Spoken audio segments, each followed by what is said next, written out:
This has to be one of the most horrifying stories I've heard in my entire life. I'm not going to play the footage of these two thugs running over this retired police officer and killing him because it is graphic. But let's check out the news report on this, on these thugs. Teens accused of murder after an alleged crime spree goes viral make their first appearance in adult court. Thanks for joining us at 6. I'm Denise Valdez. And I'm Brian Loftus. 8 News Now investigator Vanessa Murphy was there. Has more on this case along with never before heard details. Denise and Brian, I've learned Jesus Ayala, the accused driver, appeared to show no remorse when he was taken into custody, even referring to the hit and run and telling an officer he'll get a slap on the wrist since he's in the juvenile system. As we've reported, he has a lengthy criminal history there, but he's not in the juvenile system anymore.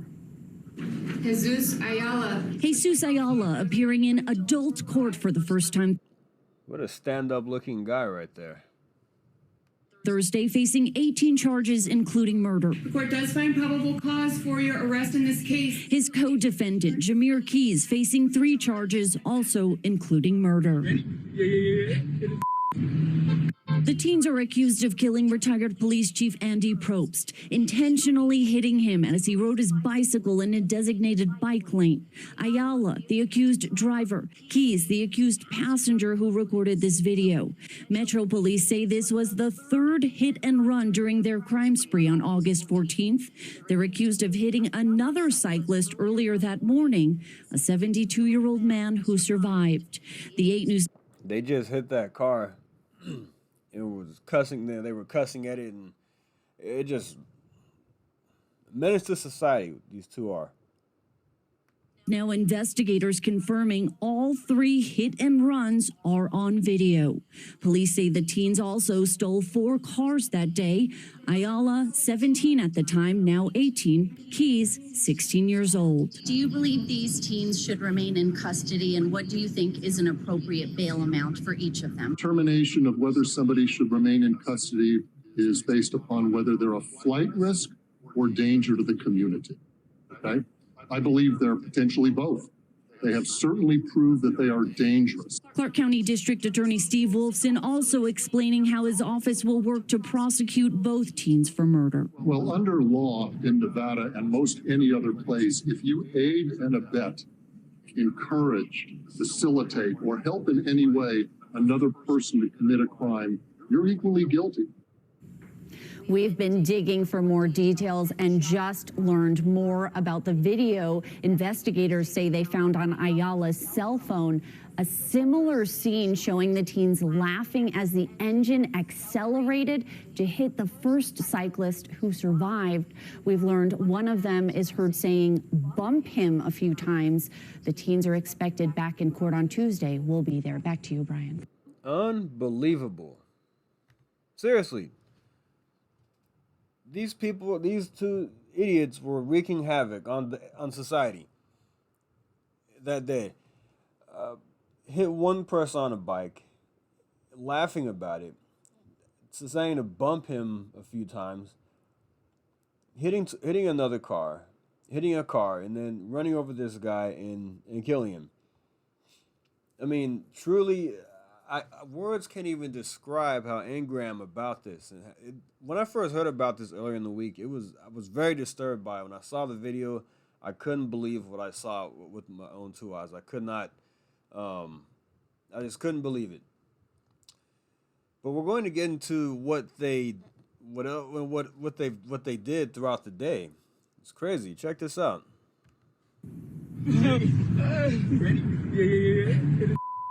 Two teenagers appear giddy after police say they intentionally hit and killed 64-year-old Andy Probst early in the morning. See, look, the guy was white. The 2 teens were black and Hispanic. But this was not wall-to-wall coverage. There were no, you didn't see CNN all over this. At least I don't think we did. MSNBC did not have wall-to-wall coverage on this because the officer, or the retired officer, the man, was not African-American, and the teens are not white. That is just a simple fact. Nowadays it is. on August 14th near Centennial in Tenaya. By this point, according to police, the duo had already attempted to kill another person on a bike near Fort Apache and Washburn. The 8 News Now investigators learning shortly after the murder, the pair ditched the stolen car that became their weapon. Sources say officers later found that car here near Craig and Jones, about 10 minutes down the road. It had blood on the windshield, and it was stolen the night before. So they stole the car. After they wreaked havoc that day, that morning, and the car had blood on the windshield, and they ditched it. Is telling the 8 News Now investigators the teenagers are then accused of stealing 2 more cars in the hours after hitting Probst. The 2 cars reported missing near Lake Mead and Torrey Pines. About an hour later, those teenagers allegedly took those 2 stolen cars and crashed them into each other near this shopping plaza. What is with these 2 kids? I seriously can't understand what would go through somebody's mind to make them do these type of things. Stealing cars and crashing into each other after you ran over a human being on a bicycle. Unbelievable. Parking lot just down the road near Lake Mead and Rainbow. Sources say the teenagers then broke into a garage, crashing a stolen car back near the area where they were accused of crashing into Probst. Officers managed to take 18-year-old Jesus Ayala into custody, but the other teenager, 16-year-old Jameer Keys, the one accused of recording the video, got away. As we've reported, police didn't know this was an apparent murder because that video that we have all seen by this point didn't surface until 2 weeks later. In all, these 2 teenagers are accused of stealing 3 cars, attempting to murder a biker, and killing Andy Probst right here in the span of about 2 hours. Near Centennial and Tenaya, I'm David Charnes, 8 News Now.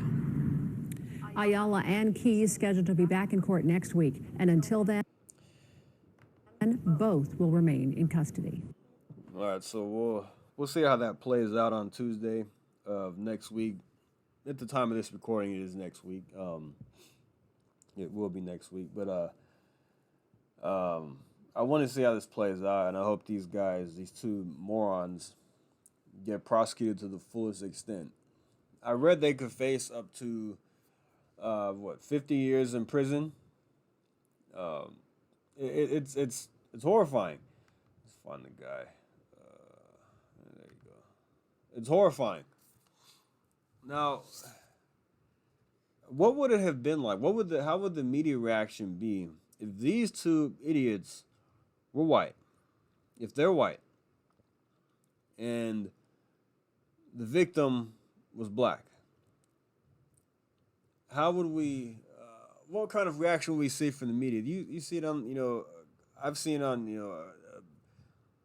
some conservative news sites, and then you see the local news, but it's not front page news. And I think we know why. But look, it doesn't matter what race you are a menace to society if you commit these kind of heinous acts. Stealing a car is one thing. Crashing them is, into each other on purpose is another. But purposely hitting a person on a bike and then hitting another car on purpose and then hitting another human being, laughing about it and recording it is the whole nother situation right there. Like, I don't know. I'm disturbed by this, as you can tell, because that man didn't deserve to die. He has a family. He had a great career as a police officer, a police chief, I believe he was. 64 years old. He's still vibrant, out riding his bike on in the morning. I take a lot of walks. I'm very aware of my surroundings, but anybody can come and hit me. But this is what happens when you allow lawlessness. Now I'm glad these 2 idiots are being prosecuted to the full extent of the law, but this is a problem in our big cities. Las Vegas is there's a lot of crime in Las Vegas. I went to a Las Vegas news site, I believe it was Fox Vegas, and the headlines, like 4 out of the first 6 stories was about crime.